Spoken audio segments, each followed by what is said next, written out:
What's up, everybody? Welcome back to the channel. This video we're going to be breaking down the Photoshop edit menu. This is the second video in the menus tutorials for Photoshop, and like I did with the file menu and I'm going to do with every other menu, we're going to go through every single option and command that you can do in here, and we're also going to go over all the sub commands. So basically everything that you can click, we're going to explain what it does. We're going to give a quick explanation, try to make this video not too long, but it's going to be a little bit of a longer one. I'm going to put timestamps in the description below so you can skip stuff that you already know. You don't have to waste your time. Before we get into it, if you're new, make sure to subscribe, hit that like button. Really helps out the channel. And with that, let's get right into the first command, which is undo. It's going to say undo and then whatever your last edit was, but everybody knows what undo and redo does. Then we got toggle last state. It just toggles the last history state. Next we got fade. So with fade, immediately after using most tools or adding filters and adjustments, you can fade the changes that you applied.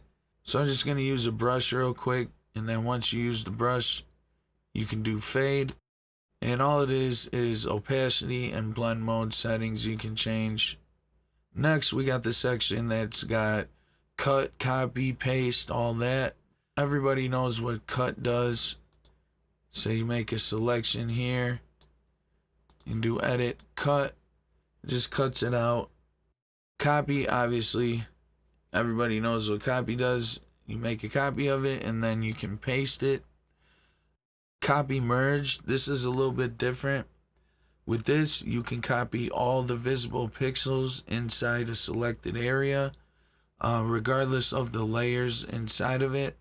So if I make a selection that includes the text and the turtle right here, when I copy merged, it copies everything that is in the selection. It doesn't just copy what's on that single layer. This is good if you got a whole bunch of layers and adjustments and stuff. You're going to want to use copy merged. And everybody knows what the regular paste does. It just puts down a cut or copied image. Now we got the paste special section. So paste without formatting, this is for type and text layers. So if you paste the text without formatting, it's not going to take into account the appearance of the text. It's just going to paste it all one way. So if you got bold or italics or different open face fonts and special characters, it's going to make it all one way. The text is going to appear the same throughout. Paste in place, this just pastes it exactly on top of what you took it from. Paste into and outside is going to paste inside a selection or outside of it. Then we got clear, and it pretty much does the same thing as cut. So moving on to search, if you click this, it just opens up the discover window, and you can search some tutorials and videos, user guides, stuff like that. Check spelling is just a spell checker that you can run on your text. Find and replace text does exactly what it says. You can select certain text to find, and then you can change it to something else. This is good for replacing things like names. Alright, so next we got fill and stroke, and you can do this on an entire layer, obviously, or you can do it on a selection or text, whatever object you want. Fill is just gonna fill with a certain color, and then you can also change the opacity, blend mode, and transparency. Click OK, and that's what it's gonna do. It's gonna fill it in. Stroke is the outline around the fill, right? So stroke, say we just do a 10 pixel stroke, and we'll change it a different color so that you can see it. It's also got the blend mode, opacity. Click OK, and that's your stroke. Alright, next we got content aware fill. This one's pretty cool. It's the same as fill because it fills in a selection or layer. But what it's going to do is take the background into account and try to generate pixels inside of here to make it look like it blends with the background. So if I click it, you can see a little preview here in the preview window. You just come over here to the controls. So it's got overlay options, sampling area options. You can click these and see if it looks any better. Or click custom. I'll usually use auto. If you have multiple layers, like say you have some adjustments and stuff and you want to take them into account also, you're going to want to click sample all layers. And then there's some other settings you can play with. Try to get it to look as best you can. And then you got your output settings, which is what are you going to export this out to. So you can either output it to the same layer that you're selected on, the active layer, and it's just going to change that. Or you can make a new layer, or you can duplicate the layer. I just keep it on new layer, click OK. And so that's the final result. It's got a little bit of edge fringe, but you can play around and work that stuff out other ways also. Alright, so now we're in the next section. And this one starts off with content aware scale. What this does is it allows you to avoid cropping anything out of the image while also not distorting the subject of the image. So it moves the background around while not messing up the subject. You can see the turtle's the subject. So when we move it, the background's moving around, spanning around, changing sizes, but the turtle is staying the same. So like I said, the subject stays the same. So this is really good if you're not trying to disturb the subject, but you gotta crop something, maybe make it a little smaller, but you want the turtle the same size. That's the way you want to do it. Next is puppet warp, and this is one of my favorite ways to warp something. It creates a mesh across your image, and then you're going to place points on the mesh to move it around. So say, put points on the turtle's arms. And you can put the points in places where it's like joints also. Remember, if you're doing it on a whole image like I am now, it's going to move the edges in the image. So remember that. What I like to do, I'm going to show you guys. I'm going to get my brush out. I have a brush of a stick figure, and I'm just going to paint it on here. And then I'm going to go back to puppet warp. Now this is just a stick figure, but the dynamics of it are the same. If you're working with the picture with the person, and then you're going to want to put the points like on the knees, the feet, wherever there's like joints or something that you want to be able to move. We got the elbows, the wrists, anywhere where you put the point, remember you can move it all around. The neck. And that's why I love puppet warp, because you can get as in depth as you want to. You also got the puppet warp settings up here. You can change the mode, the density, expansion. You can hide the mesh. And when you're done, you just click this check mark. There you go. That's the before and after. But that's puppet warp, guys. Comment down below if you want to learn more about this, because I'm going to be making a way longer tutorial on it. Alright, so the next warp that we got here is going to be called perspective warp. And this allows you to straighten the image to reduce distortions, or you can make something match up with another perspective. So when you click it, it opens up this top menu here on the top. You'll see we have layout and warp. So it's real simple. You want to stay in the layout part first, and you're going to want to draw a box around your whole image. So come here, click and drag, and we got our box. And then you're going to want to click warp, and then you can move each point. So now the picture's moving with the warp points. And then this way you can move it towards whatever perspective you need it on. These up here will auto warp horizontal and vertical, or just horizontal and just vertical. If you want to undo everything, click this one here, and it'll bring back to the original size. When you're done, you click this check mark. Alright, so next we got free transform, and this is really more than just free transform.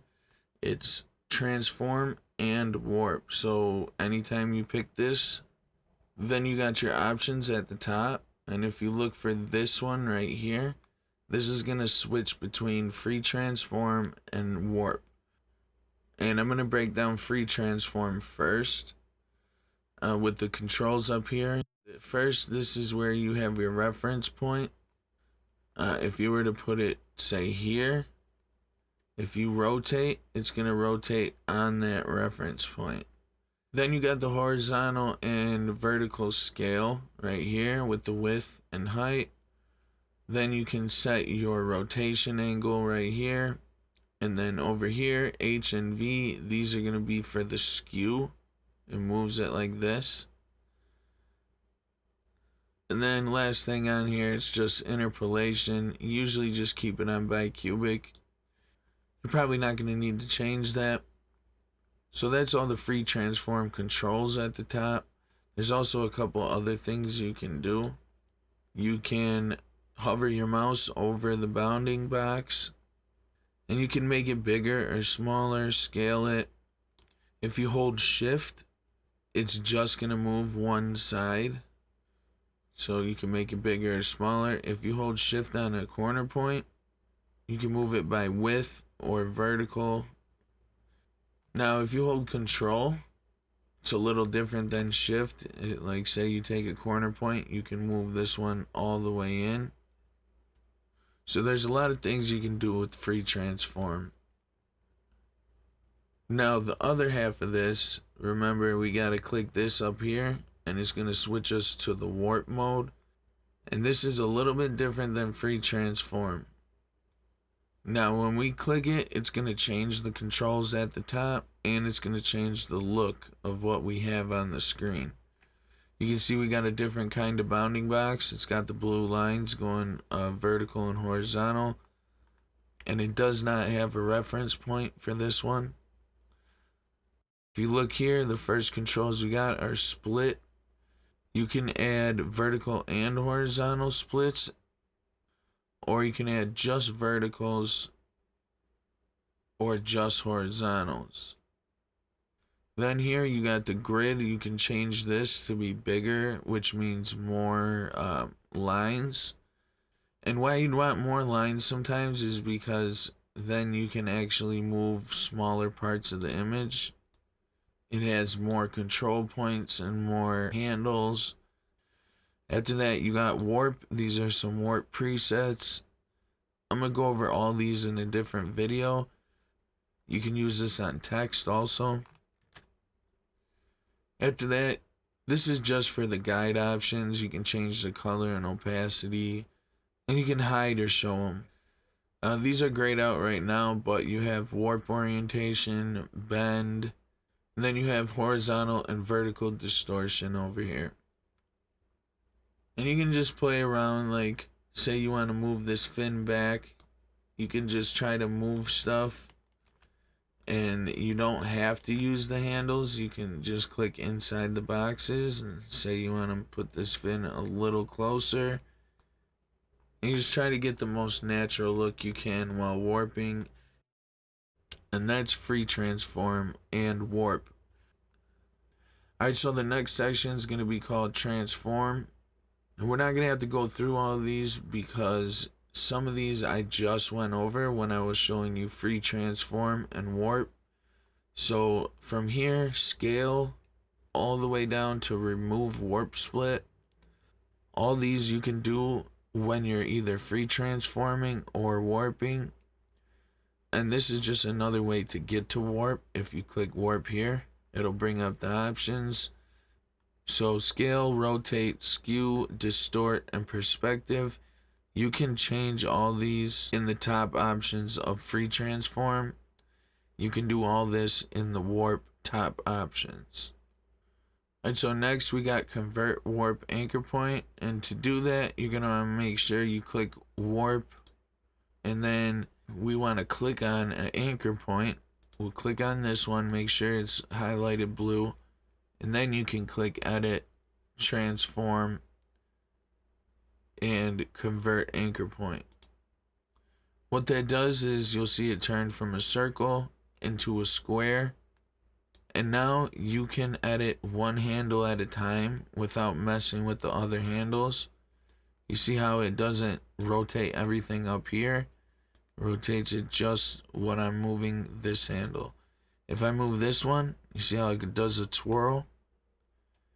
It won't do that with this. Next we got toggle guides. All this does is it shows or doesn't show the blue lines, the grid. After that, these are real easy. It's just rotating your image or flipping your image. Moving on, we got auto align layers. Now this is for stitching together or aligning multiple images that share overlapping areas. It's mostly used for things like panoramas. And to be able to do this, you're gonna have to have 2 layers selected, and then you'll be able to auto align them. If you click it, you can see the dialog box. It opens up.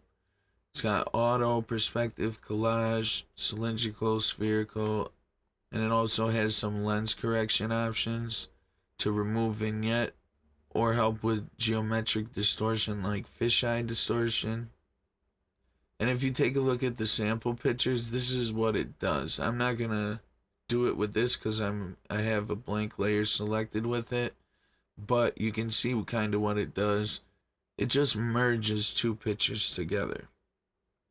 Next we got auto blend layers, and this applies layer mask as needed to each layer to mask out over or underexposed areas or content differences.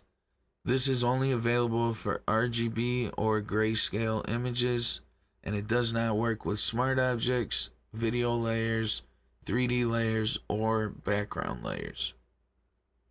It's kind of like auto align layers, it just works a little bit differently and it's got less options. But you can do a panorama or you can stack the images. Next we got sky replacement, and that's pretty self-explanatory. It just replaces the sky. It's got some presets you can choose from, or you can download some more, but there's plenty in here if you want to check them out. And then you can tune it. You got shift edge, fade edge, brightness. You can change the temperature up and down. You can scale it, bigger, smaller, flip it. Also got some foreground adjustments. You got foreground lighting, edge lighting, and color adjustment. And then you just choose your output. Usually you're gonna pick new layer. And then the tools, you got the move tool where you can move the sky around, the sky brush where you can extend or reduce the sky area, and then you guys know the hand and the zoom tool. So that's sky replacement. Next we got the define section. It's pretty simple. Define just means make. So you're gonna make a brush preset, make a pattern, or make a custom shape. So for these, it's best to use a white background with a black paint. So if I do this blank layer here, you can pick any brush. I'll just use this one for now. Make sure the background's white. Change your foreground color to black. And then whatever you paint on here, you just select that layer, go to edit, define brush preset, pick a name and save it. And then you can access them in your brushes panel right here. Same thing with the pattern. Say we just made like a circle bubble pattern, whatever. I'm just doing it all quick just to get this over with to show you.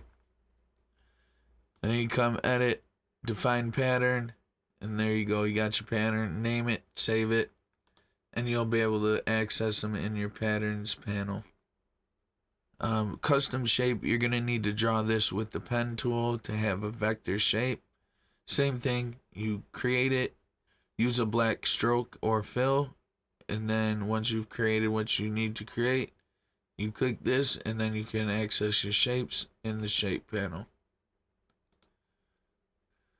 Moving on, we got the purge section. All this is purging like your clipboard information, your histories, your video cache, or you can purge all. Then we got Adobe PDF presets. These are just PDF presets. I usually just leave it on high quality print, and you can read up on them a little more down here if you want to read the summary on them. Next is the preset section. We got preset manager, where you can control or select presets for tools and contours. This is where all your saved presets live. You can also migrate presets from older versions of Photoshop, or you can import and export presets saved on your computer. After that, we got the remote connections, and all this does is it allows you to connect to this Photoshop from a different device via a remote connection. Color settings opens up the color settings window, and you got working spaces, color management policies, conversion options, and then you got some advanced controls. Next, we got assign and convert to profile. These are also working with your color profile. You can either assign a specific profile to your document, or you can convert it to a different profile. And then this is the window that pops up for that. You got the source profile, which is right here. The destination profile, which is what you're going to be changing it to. You got a big selection of profiles you can choose from. And then you got conversion options. If you want to click advanced, it opens up another window with some more settings and options. Last but not least, we got this section here. It's pretty simple. Keyboard shortcuts. Just opens up the keyboard and menu shortcuts.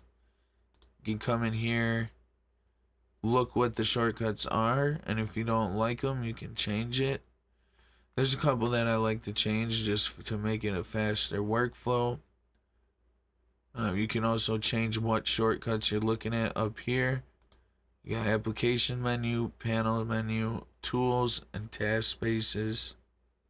Then you got menus. It opens up the same window except you're under the application menus here. With this one, you can change something, a color if you want, or hide it.